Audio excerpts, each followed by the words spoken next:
చెప్పలేమండి, అటు చూస్తున్నారు. అబ్బాయి ఏమో మెత్తదనంగా ఉంటాడు. అబ్బా ఏంటి అంత మెత్తగా ఉన్నావు అంటారు. అమ్మాయి మెత్తటి అమ్మాయి వస్తుందా? నోరు తిరగచ్చుగా. ఎట్టటి అమ్మాయి వస్తుంది? కరుగుదనం కలిగిన అమ్మాయి వస్తుంది. అవునా? అవునా కదా? అమ్మాయి ఏమో కాస్త అమాయకంగా ఉందనుకోండి, తగిన అబ్బాయి వస్తాడా? ఒకవేళ సూపుకు పోయినప్పుడు అమాయకంగా ఉన్నా చెప్పలేమని ఆ తర్వాత ఎట్లుంటుంది పరిస్థితి? నాకు ఇప్పటికీ అర్థం కావడం లే, దేవుడు అట్టెందుకు చేస్తాడో అర్థం కావట్లే. అది ఆయన ఇష్టం కదండి. హల్లెలూయా. ఎవరు ఎముకను తీసి ఎక్కడ పెడతాడో మనకు తెలియదు కదా. ఎక్కడ మ్యానుఫ్యాక్చర్ చేస్తాడో ఆ సమయానికి తీసుకొచ్చి పక్కలో కూర్చోబెడతాడు.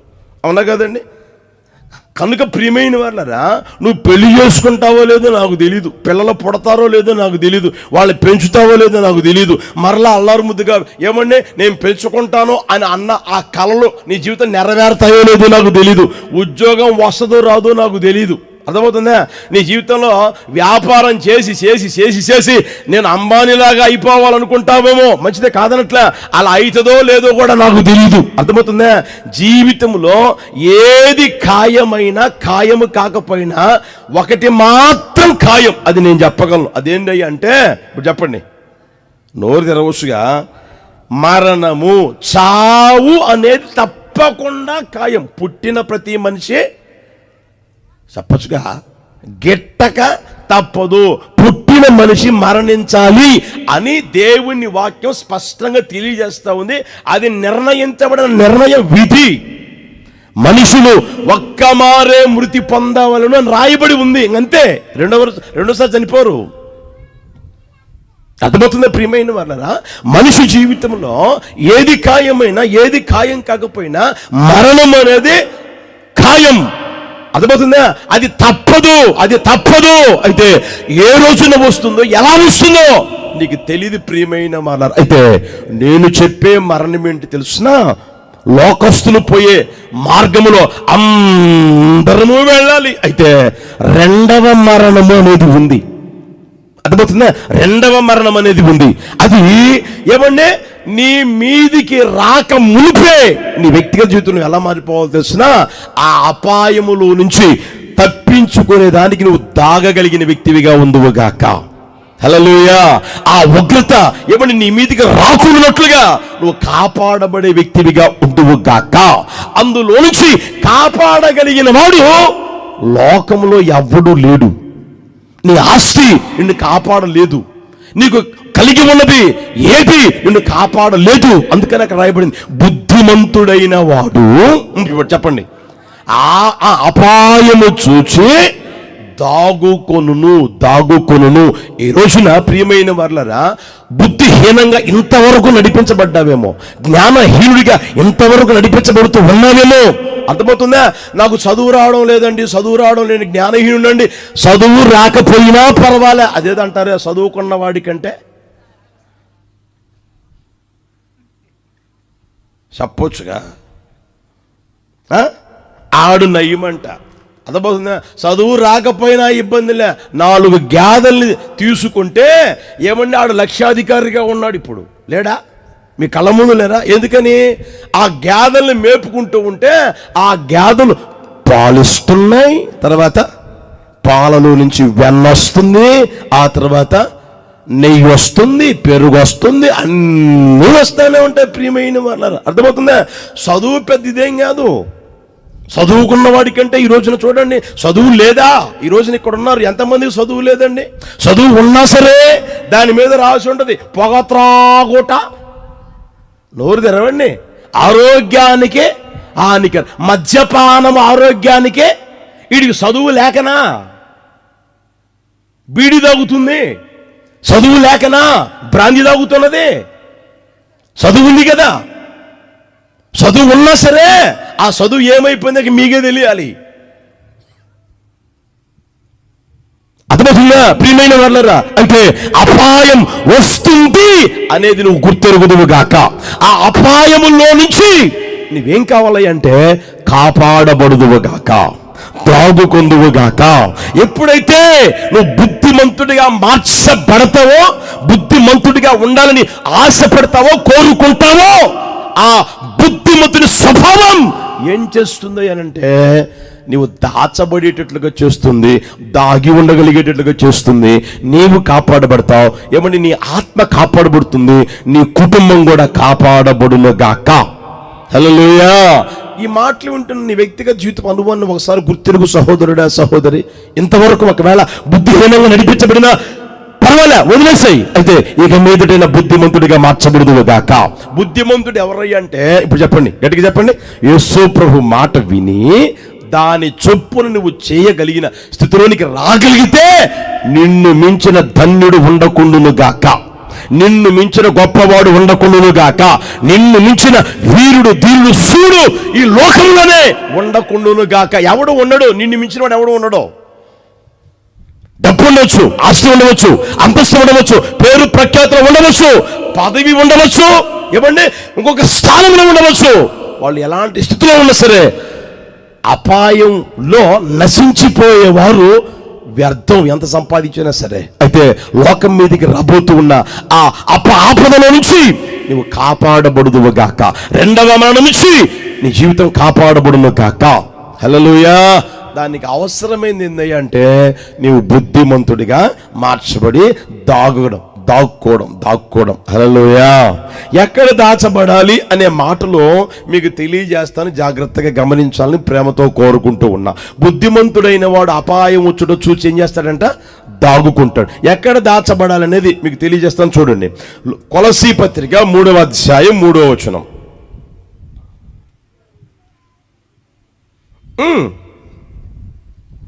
కొలసీ పత్రిక 3వ అధ్యాయం,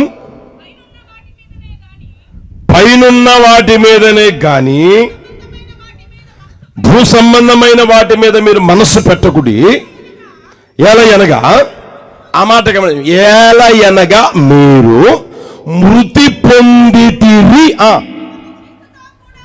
మీ జీవము క్రీస్తుతో కూడా దేవుని యందు దాచబడి ఉన్నది. చప్పట కొట్టండి బిగ్గరగా, ఒకసారి గట్టిగా కొట్టండి. హల్లెలూయా. ఆ మాట గమనించండి ప్రియమైన వాళ్ళరా. దైవజనుడు పౌలు గారు కొలసీలో ఉన్న ఆ విశ్వాసులకి, సంఘ బిడ్డలకి లేదా దేవుని బిడ్డలకి తెలియజేసిన మాట ఏంటంటే, ప్రియమైన వాళ్ళరా, ఎలయనగా మీరు మృతి పొందితిరి. అర్థమవుతుందా? తర్వాత చూడండి, మీ జీవము క్రీస్తుతో కూడా దాచబడి ఉన్నది, దేవుని యందు దాచబడి ఉన్నది. అంటే చూడండి, మన జీవము క్రీస్తుతో కూడా దేవుని యందు దాచబడాలి. బుద్ధిమంతుడు అపాయం వచ్చుడు చూసి దాక్కుంటాడు. అర్థమవుతుందా? అపాయం వచ్చి తప్పించబడ ఆశపడితే ప్రియమైన వాళ్ళరా, నీ జీవం ఉందే అది క్రీస్తుతో కూడా దేవుని యందు దాచబడిన అనుభూతిలోనికి వచ్చునుగాక. హల్లెలూయా. బాగా గమనించండి ప్రియమైన వాళ్ళరా. దేవుడు సృష్టిని సృష్టించాడు. సృష్టి అంతటి సృష్టించాడు. సూర్యుడు కలుగునుగాక, చంద్రుడు కలుగునుగాక, నక్షత్రములు కలుగునుగాక, భూమి కలుగునుగాక, ఏమంటే పై జలములు క్రింది జలములు వేరు పరచబడునుగాక. ఇలా సృష్టిని కలుగు చేశాడు. సృష్టి అంతటిని కలుగు చేసిన తరువాత మనిషిని కలుగు చేశాడు ప్రియమైన వాళ్ళరా. ఎలా అయ్యా అంటే, మనిషి కుక్కలో నుంచి రాలేదు, నక్కలో నుంచి రాలేదు, లేదా కోతిలో నుంచి రాలేదు, ఎక్కడి నుంచో రాలా. అర్థమవుతుందా? దేవుని వాక్యం చెప్తున్న సత్యం ఏంటి తెలుసిన? దేవుడు మట్టిని తీసుకున్నాడు. మట్టిని తీసుకుని ముద్దలు చేసి, ఏమండి ఆ ముద్దలో దేవుడు ఎలా అయితే ఉన్నాడో, అర్థమవుతుందా, అలాగే ఆయన స్వరూపము చొప్పున, ఆయన పోలిక చొప్పున కలుగు చేసే మనిషిని కలుగు చేశాడు ప్రియమైన వాళ్ళరా.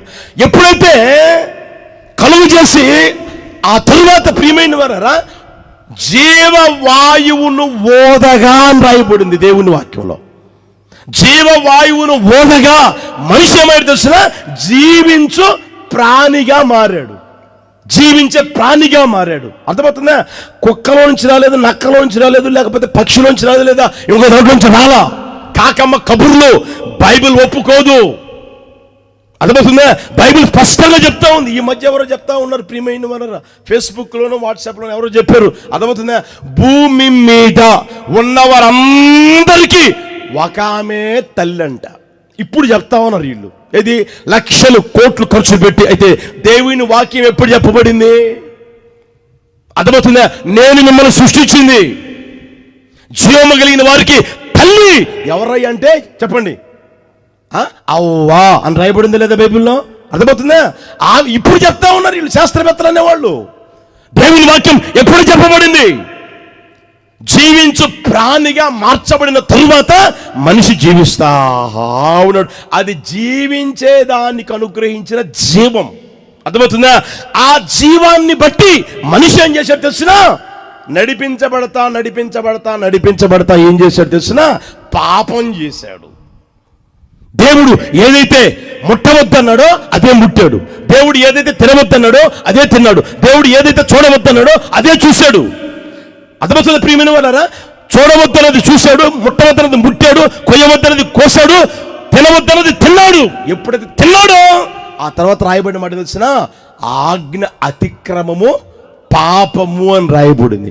ఎప్పుడైతే ఆ వ్యక్తి పాపములోనికి వెళ్ళిపోయాడో ఆ పాపములోనే నిత్యత్వం ఉంటాడని, నిత్యము బ్రతుకుతాడని దేవుడు ఏం చేశాడు అంటే వాడిని ఆ తోటలో నుంచి బయటికి గెంటేసి ఖడ్గజ్వాలలో నిలిపాడు.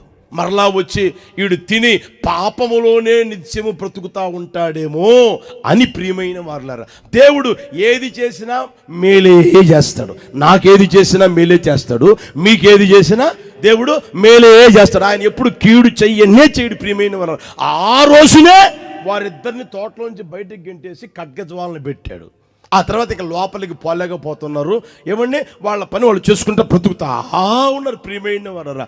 రోజులు గడవగా దేవుని వాక్యం చెప్తే సత్యమైన తెలుసు. గలతీ పత్రికలోకి వస్తే అక్కడ రాయబడిన మాట, కాలము పరిపూర్ణమైనప్పుడు. ఎప్పుడంట? గట్టిగా చెప్పండి. కాలము పరిపూర్ణమైనప్పుడు తన కుమారుడైన నజరేయుడైన యేసయ్యని ఈ లోకానికి పంపించాడు. అర్థమవుతుందా? పంపించి ఏమంటే స్వార్థను ప్రకటింపజేశాడు. అద్భుతాలు, మహత్కాలు, సూచికలు జరిగించాడు ప్రియమైన వారా. అంత మాత్రమే కాకుండా 3 మ్రేకుల మధ్య వేలాడి ఆఖరి రక్తపుడును కార్చి ప్రాణాన్ని పణంగా పెట్టగలిగే ఆ స్థితిలోనికి యేసయ్యను తీసుకుని వచ్చాడు తండ్రి అయిన దేవుడు. అర్థమవుతుందా? కాస్త గుర్తెరగండి ప్రియమైన వాళ్ళరా. యేసు ప్రభు లోకానికి రావడం జరిగింది. నిందల పాలాడు, అవమానాలు పొందాడు, పిడిగుద్దులు తిన్నాడు, ఆఖరి రక్తపుట్టుని 3 మ్రేకుల మధ్య వేలాడుతూ కార్చాడు. ఆ కార్చిన ఆ రక్తములో ఉన్న ఆ రక్షణ ఈ రోజున నీకు నాకు ప్రసాదిస్తూనే ఉన్నాడు. లోకములో ఉన్న మానవాళికి ఆయన ప్రసాదిస్తూనే ఉన్నాడు ప్రియమైన వారు. అర్థమవుతుందా? ఆ రోజున జీవించే దానికి అనుగ్రహించిన ఆ జీవం ఏమంటే పాపములో నిత్యత్వం పొందకుండా ఉండునట్లుగా ప్రభువు చేసి కాలము పరిపూర్ణమైనప్పుడు యేసు ప్రభుని లోకానికి పంపాడు. బైబిల్లో ఉంది కదా, దేవుడు లోకమును, చెప్పండి గట్టిగా, దేవుడు లోకమును ఎంతో ప్రేమించడు కాగా తన అద్వితీయ కుమారుని యందు విశ్వాసం ఉంచు ప్రతివాడు నిత్య జీవము పొందునట్లు ఆయన నిత్య జీవము పొందునట్లు ఆయన అనుగ్రహించాడు. అప్పుడు అనుగ్రహించిందేమో జీవం, ఇప్పుడు ఇచ్చేదేమో యేసు ప్రభు. ఏమంటే యేసు ప్రభు విశ్వసిస్తే, యేసు ప్రభు దగ్గరికి వస్తే ఆయన ఇప్పుడు నిత్య జీవం అనుగ్రహించును గాక. హల్లెలూయా, హల్లెలూయా. జీవం నిత్య జీవంగా మారుతూ ఉంది. అప్పుడు అనుగ్రహించింది జీవం. అర్థమవుతుంది ప్రియమైన వాళ్ళరా? ఇప్పుడు ఆ నిత్య జీవం అనుగ్రహించే ఆ స్వభావం ప్రభు మనం పొందుకోవాలని ఆశపడతా ఉన్నాడు. ఇప్పుడు ప్రభు ఆశపడుతున్నది ఏం తెలిసినా ఆ మాట చూడండి, ఏలయనగా మీరు మృతి పొందితివి, మీ జీవము క్రీస్తుతో కూడా దేవుని యందు దాచబడి ఉన్నది. ఎప్పుడైతే ఒక వ్యక్తి ఏమండి పాపము నిమిత్తమై చనిపోయి, ఆజ్ఞాతిక్రమమే పాపం, అర్థమవుతుందా? సమస్త దుర్నీతి పాపం. ఆ పాపము నిమిత్తం చనిపోయి నీతి నిమిత్తం ఎప్పుడైతే బ్రతుకుతాడో ఆ వ్యక్తి యొక్క జీవం ఏమవుతుందంటే క్రీస్తుతో కూడా దేవుని యందు దాచబడుతుంది. దేవుని యందు దాచబడుతుంది. అట్టి స్థితిలోనికి ప్రభు ఒక్కొక్కరిని తీసుకుని వచ్చును గాక. నా ప్రభు ఆ కార్యము చేయును గాక. ఈ మాటలు ఎవరెవరైతే వింటూ ఉన్నారో మీ జీవం క్రీస్తుతో కూడా దేవుని యందు దాచబడినట్లుగా కార్యము చేయును గాక. హల్లెలూయా. ఈ మాటలు వింటున్న ప్రియమైన వాళ్ళరా, ఇంకా నీ వ్యక్తిగత జీవితంలో పాపము నిమిత్తం మృతి పొందావా, మృతి పొందలేదా? ఎలాగనగా మీరు మృతి పొందితిరి. అర్థమవుతుందా? పాపము నిమిత్తం ఎవరైతే చనిపోతారో, పాపము నిమిత్తం ఎవరైతే ఎవరైనా చచ్చిన అనుభవంలోనికి వస్తారో వారి జీవం ఏమవుతుంది తెలిసిన? క్రీస్తుతో కూడా దేవుని యందు దాచబడిన భద్రం చేయబడుతుంది. అందుకనే యేసు ప్రభువు ఈ లోకంలో ఉన్నప్పుడు చెప్పిన మాట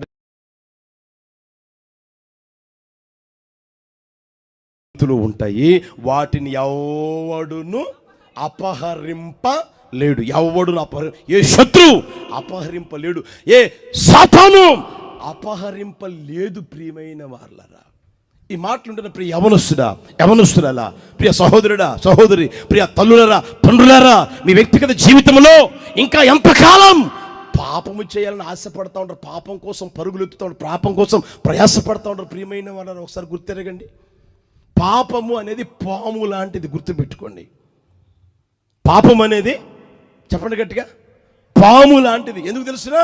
నువ్వు పామును చూడండి, ఉదయాన్నే 2 కోడిగుడ్లు, నాటు కోడిగుడ్లు తిందా? గ్లాసు కాదు, 1 లీటర్ పాలు పోయి తాగుద్దా, తాగదా? పూట అలా పెంచుతా ఉండు, పోసి పెంచుతా ఉండు, పామును పెంచుకుంటా ఉండు. అర్థమైందా? అది సమయం చూసి నిన్నేం చేస్తుంది చెప్పండి? అది నీకేమైనా మేలు చేస్తుందా? అది నీకేమైనా మంచి చేస్తుందా? అది నీకేమైనా ఆశీర్వాదం కలుగు చేస్తుందా? పొరపాటును కూడా ఆశీర్వాదం కలుగు చేయదు, మేలు కలుగు చేయదు, దీవెన కలుగు చేయదు. అది ఏ రోజున సరే కాటు వేస్తుంది. ప్రియమైన అలాంటిది పాపము అనేది. అర్థమవుతుందా? చేసేటప్పుడు బాగానే ఉండొచ్చు, బాగానే ఉన్నట్టు అనిపిస్తుంది. బైబిల్లో రాయడం మాట తెలిసిన, పాపము వలన కలిగేది భ్రమ. పాపం వలన కలిగేది భ్రమ. ఆ భ్రమ కోసం ఈ రోజున ఎంతగా ఉరుకులెత్తుతూ ఉన్నావు, ఎంతగా ఏమండి ఉడుకు రక్తం అని పరుగులెత్తుతూ ఉన్నావు. పాపము కోసం, పాపము నిమిత్తం నీ వ్యక్తిగత జీవితం చనిపోవునుగాక. ఇప్పుడు చూడండి, చనిపోయిన వ్యక్తి దగ్గరికి వెళ్ళి, ఒరే అదిగోరా అందంగా కనపడుతుందిరా, అసలు ఎంత అందమో తెలుసునా? అసలు ఈ లోకంలో ఎవ్వరు లేరురా, నేను చూసిన వాళ్ళందరిలో, ఈ మోరంపూడ చూసిన వాళ్ళందరిలో, లేదా ఈ తెనాలి పట్టణం చూసిన వాళ్ళందరిలో ఎవరు లేరురా. మనోళ్ళు అంటారు కత్తిలాగా ఏంటదే ఉందండి అంటారే. ఒకవేళ సచ్చినుడి దగ్గర ఒరే కత్తిలాగా ఉందిరా, లేయిరా అంటే లేస్తాడా? చెప్పవచ్చుగా, ఎక్కడ చూస్తున్నారు?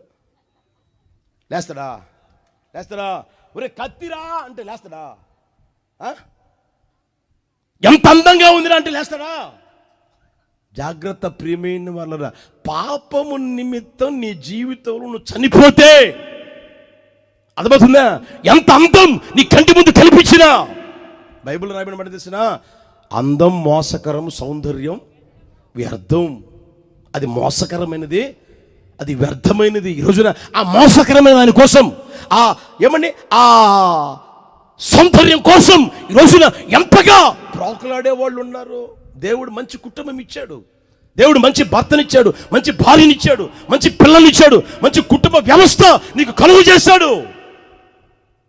అది కాదని నీ వ్యక్తిగత జీవితంలో ఈ రోజున ఎంతగా ఆ కళ్ళు కప్పి బ్రతకాలనే ఆ కోరికతో నడిపించబడుతున్న గుర్తెరుగు సహోదరుడా, సహోదరి, జాగ్రత్త. ఆ మధ్య మీకు తెలీదా, ఈ కొలకూరు ఆ కాలమే కదా, ఎవరో అక్రమ సంబంధం పెట్టుకుంటే చంపేసి తీసుకొచ్చి అక్కడ పడేసిపోయారు. తెలుసు కదా మీకు తెలీదా? ఈ రోజున అక్రమ సంబంధాల్లో పడి జీవితాలు పాడు చేసుకుంటా ఉన్నారు, అక్రమ సంబంధాల్లో పడి జీవితాలు నాశనం చేసుకుంటా ఉన్నారు, కుటుంబాన్ని పాడు దెబ్బగా మార్చుకుంటా ఉన్నారు, జీవితాల్ని కుక్కలు చెప్పిన విస్తర్లాగా తయారు చేసుకుంటా ఉన్నారు. ప్రియమైన వాళ్ళరా, ఈ రాత్రి పాపము నిమిత్తమే మృతి పొందిన వ్యక్తులుగా తీర్చిదిద్దబడుదురు గాక. అట్టి కృపతో ప్రభు నింపి నడుపును గాక. పాపము నిమిత్తమై నువ్వు చనిపోవాలి, పాపము నిమిత్తమై చనిపోవాలి. ఇప్పుడు చచ్చినోడికి కోరికలు ఉంటాయా? ఆలోచన చేయండి. చచ్చినోడికి పగ ఉంటుందా? చచ్చినోడికి కోపం ఉంటుందా? చచ్చినోడికి ద్వేషం ఉంటుందా? చచ్చినోడికి కోపతాపాలు, ఈర్ష్య, ద్వేషాలు ఇవన్నీ ఉంటాయా? ఏవి ఉండవు. అర్థమవుతుందా? ఈ రోజున నువ్వు పాపం నిమిత్తమై చనిపోతే వీటన్నిటి నిమిత్తమై నువ్వు ఎలా ఉంటావు? చచ్చిన వ్యక్తివిగా ఉంటావు. ఇక మీదట నీలో కోపం కనిపించదు, ఇక మీదట నీకు ఏమంటే ద్వేషం కనిపించదు, పగ ఉండదు, ఈర్ష్యలు ఉండవు, ఏమీ ఉండవు, సమాధానకరంగా నడిపించబడదువు గాక. హల్లెలూయా. ఈ రోజున ఈ స్థితిలోనికి నువ్వు రాలేకపోవడం గల కారణం ఏంటి? యేసు ప్రభువు నమ్మాను చెప్పుకుంటున్న నీ వ్యక్తిగత జీవితంలో ఈ చచ్చిన అనుభవంలోకి రాగలుగుతున్నావా? మృతి పొందిన అనుభూతిని నువ్వు పొందగలుగుతూ ఉన్నావా? దేవుని వాక్యం చెప్తున్న సత్యం ప్రియమైన వాళ్ళరా, అది ఏలయనగా మీరు చెప్పండి, మృతి పొందితిరి. ఎవరైతే పాపనిమిత్తం చనిపోతారో వారి యొక్క జీవం ఎక్కడుంటుందంటే దేవుని యందు దాచబడి ఉంటుంది. అట్టి కృప ప్రభువు అనుగ్రహించును గాక. హల్లెలూయా. ఈ మాటలు వింటే నీ వ్యక్తిగత జీవితంలో ఒకసారి ఆలోచన చేసుకో. ఇంతవరకు ఏమండి పాపంలో నడిపించబడ్డావు, ఇంతవరకు పాపం చేసావు, దాని ద్వారా ఒరిగింది ఏంటి? ఒకవేళ 4 రూపాయలు సంపాదించిన ఆ స్థితి ఒకవేళ ఉండవచ్చు.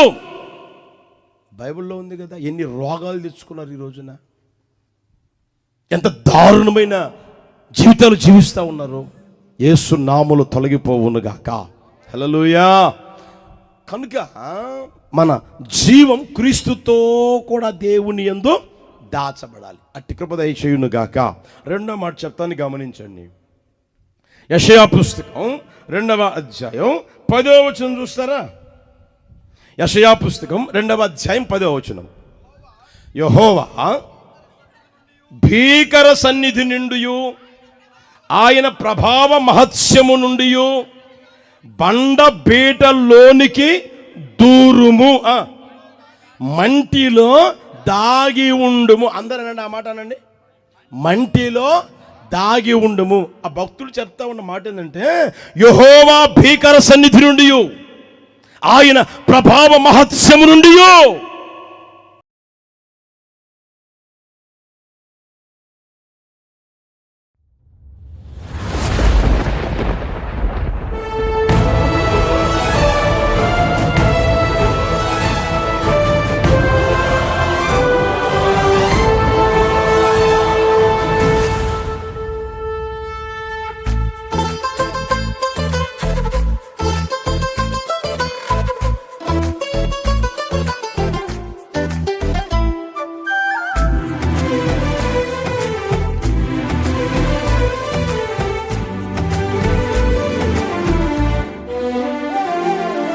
గగనము చీల్చుకొని కనులను తీసుకొని నన్ను కొనిపోవరానయ్యున్న ప్రాణప్రియుడా యేసయ్యా. గగనము చీల్చుకొని కనులను తీసుకొని నన్ను కొనిపోవరానయ్యున్న ప్రాణప్రియుడా యేసయ్యా. నిన్ను చూడాలని నా హృదయమెంతో ఉల్లసించుచున్నది, నిన్ను చూడాలని నా హృదయమెంతో ఉల్లసించుచున్నది.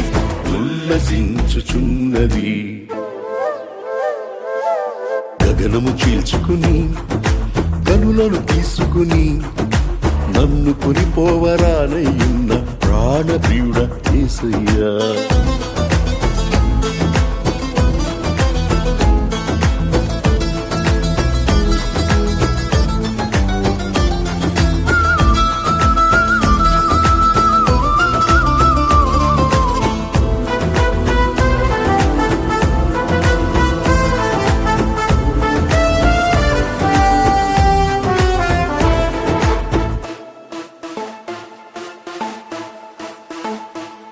నీ దయా సంకల్పమే నీ ప్రేమను పంచినది, నీ చిత్తమే నాలో నెరవేరుచున్నది. నీ దయా సంకల్పమే నీ ప్రేమను పంచినది, నీ చిత్తమే నాలో నెరవేరుచున్నది.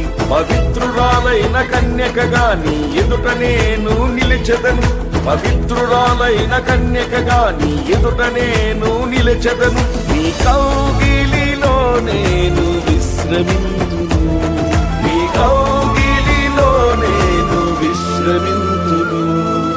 గగనము చీల్చుకొని కనులను తీసుకొని నన్ను కొనిపోవరానయ్యున్న ప్రాణప్రియుడా యేసయ్యా.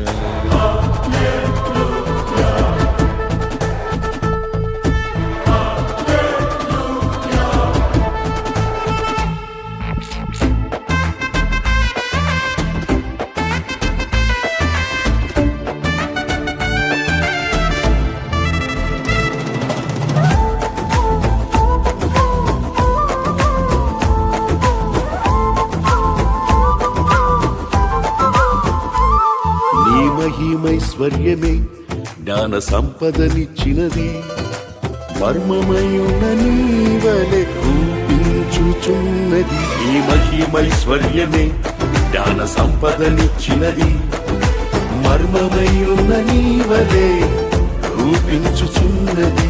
కళంకములేని వధువునై నిరీక్షణతో నిన్ను చేరదను, కళంకములేని వధువునై నిరీక్షణతో నిన్ను చేరదను. యుగ యుగాలు నీతో ఏలెదను, యుగ యుగాలు నీతో ఏలెదను.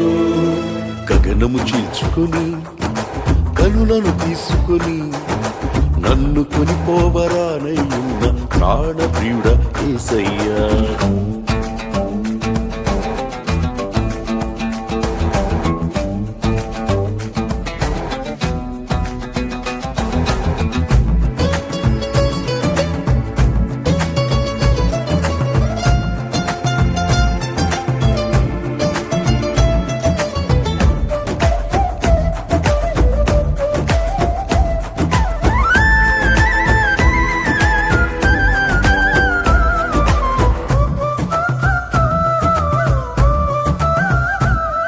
నీ కృపా బాహుళ్యమే ఐశ్వర్యమునిచ్చినది, తేజోవాసుల స్వాస్థ్యం అనుగ్రహించినది. నీ కృపా బాహుళ్యమే ఐశ్వర్యమునిచ్చినది, తేజోవాసుల స్వాస్థ్యం అనుగ్రహించినది.